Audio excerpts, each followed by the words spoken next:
What's up everyone and welcome back to the MMA Zone. Today, let's get started with Alex Pereira reignites beef with Israel Adesanya. After Israel Adesanya picked up a big win over longtime rival Alex Pereira at UFC 287, it seemed as though the two had put their beef behind them.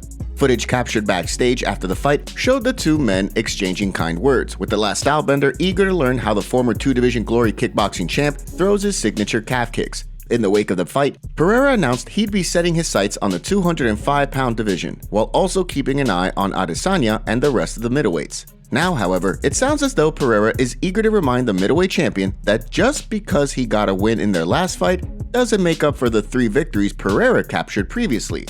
Talking to Instagram with a highlight video of their previous meetings, Pereira stated that he and Adesanya are the 2 best fighters, but he's the better of the 2 given their record. So far, no word yet from Adesanya. However, many have questioned whether the post could potentially reignite the feud between the 2 and spark another matchup. As many have theorized, if Adesanya is able to defend his middleweight title and Pereira is able to capture gold at 205 pounds, the UFC could look to set up a highly anticipated trilogy inside the octagon, with champ status on the line for the winner. Given that Adesanya has contested for the light heavyweight title in the past, it's entirely possible that he could look to move up once again in order to chase his rival and cement his place in MMA history as champ.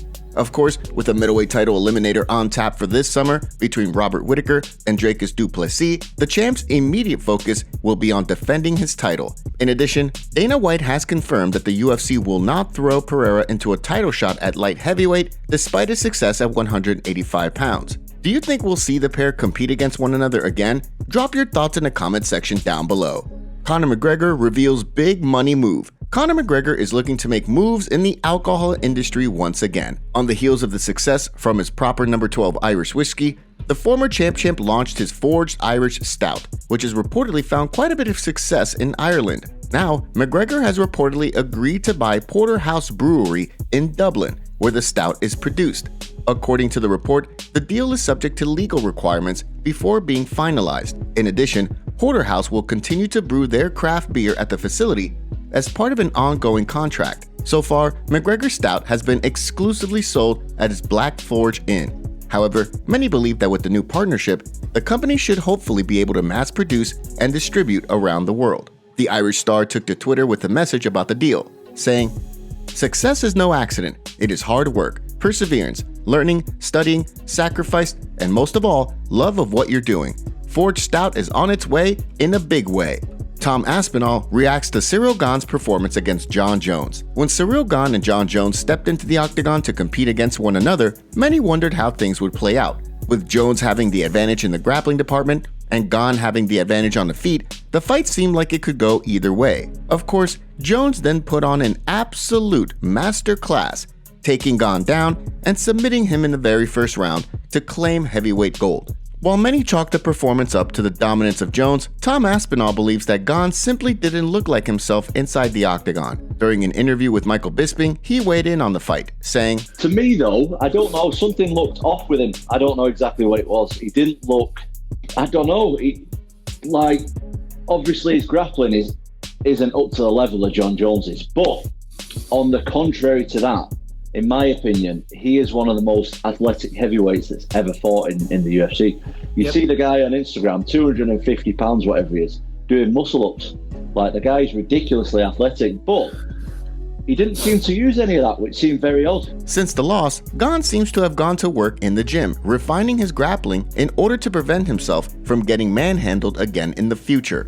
Before we continue, make sure you give that like button some love and be sure to subscribe to the MMA Zone for all of the latest news. Aljamain Sterling surprised about hype surrounding Henry Cejudo fight. When Henry Cejudo retired from MMA following his dominant victory over Dominic Cruz in 2020, many believed he would be back in action sooner rather than later. As time went on, Cejudo revealed that if the UFC was willing to show him the money, then he'd be willing to unretire. Now, ahead of Cejudo's highly anticipated return to the octagon at UFC 288, the Funk Master, Aljamain Sterling, is surprised by how much hype is surrounding the fight, given that Cejudo hasn't exactly been the most popular fighter among fans prior to his retirement. Sterling spoke in an interview with ESPN ahead of the fight next weekend, saying, "Like, this matchup with Henry, I'm excited for it. And at first, I thought no one cared about it.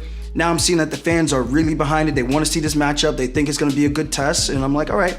With plenty of questions surrounding the fight given that Cejudo has taken 3 years off, many are eager to see how things play out. Will the size and reach of Sterling combined with his activity in recent years help him pick up a win, or will Cejudo's speed and elite grappling abilities help him secure the victory? Drop your predictions for this fight in the comments section below.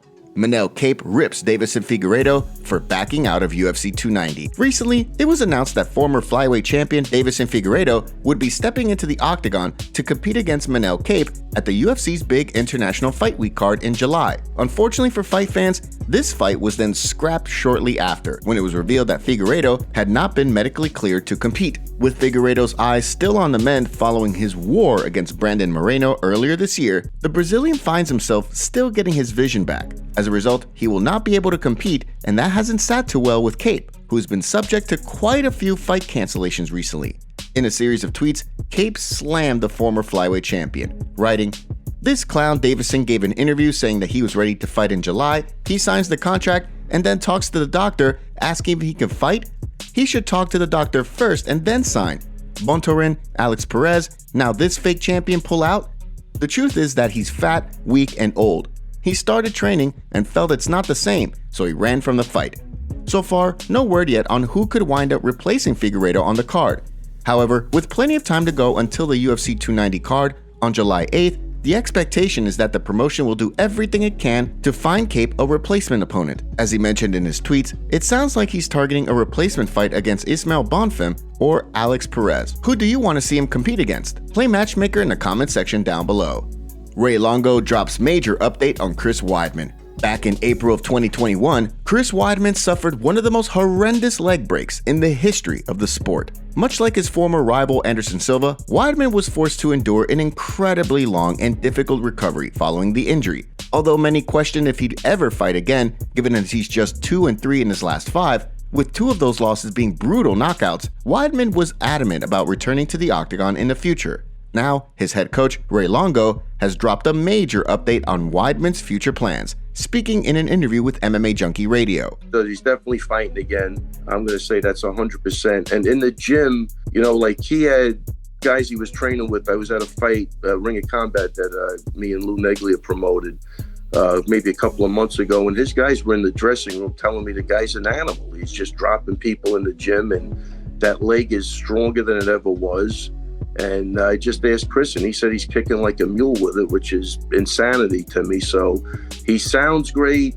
According to Weidman, he'd ideally like to return to the octagon in July, which would mark over 2 years since his horrific leg break. When he returns to active competition, who do you want to see the 38-year-old compete against? Drop your thoughts in the comment section below. And now for our breaking news story of the day. We have Paulo Costa calling out Khamzat Chimaev on Twitter and exposing that, per his sources, Khamzat will not fight until October. It is clear that Paulo Costa wants to fight soon, so that means that Khamzat versus Paulo Costa is not an option. This is what Paulo had to say on Twitter. "Who should I fight next? Chen only in October. Source UFC. They said Cupcake's Chen is unavailable until October. Do you think Khamzat is ducking Paulo Costa? He always says how he wants to fight everybody, kill everybody, but why is he sitting out for so long now? Tell us your thoughts in the comment section below. Thanks for watching the video. Make sure to subscribe and click the notification bell to stay up to date with MMA news every day. Here are the top comments from yesterday's video. Dustin be like, "Poor Gagey, only making 80K.